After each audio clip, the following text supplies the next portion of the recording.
Voici un zoom sur l'ouvrage de Jonah Berger qui porte sur la viralité. Concrètement, comment se développe le bouche à oreille? Il s'appuie sur l'acronyme STEPS, avec la première lettre qui porte sur Social Currency. Concrètement, je ne ferai fonctionner un bouche à oreille que si ça me rapporte à moi. Donc concrètement, je capitalise de la monnaie sociale. Ça me rend finalement intelligent, ça me rend intéressant auprès des autres. Donc c'est un intérêt personnel, le premier levier.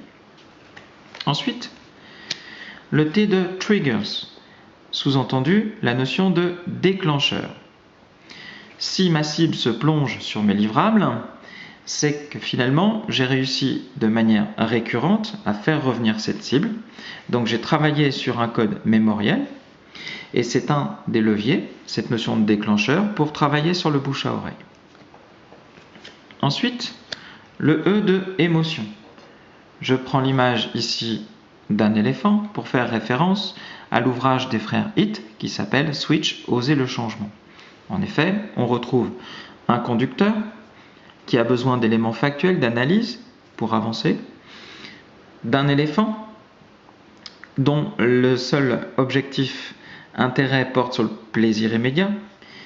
Donc, lui porte les émotions de l'ensemble, au-delà de l'idée de tracer un chemin. Donc, les émotions, les sentiments, et c'est porté ici par l'image de l'éléphant.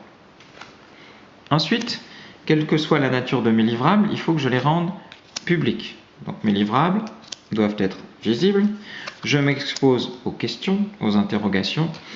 Il y aura par défaut des avis favorables, par défaut des objections. Donc, je rends visibles mes livrables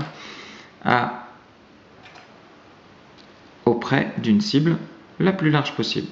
Donc, le P de public. Ensuite, un autre P pour practical value. L'idée, cette fois-ci, c'est d'être tourné vers les autres. J'aide les autres, je dépanne.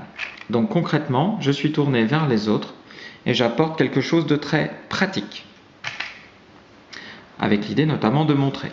Enfin, le dernier S, le S pour story. Donc l'idée ici, c'est de s'appuyer sur le volet storytelling, anecdote, de manière à ancrer dans la mémoire des éléments factuels et des éléments qui vont pouvoir être facilement mémorisables. Donc voilà en synthèse l'acronyme STEPS développé par Jonah Berger.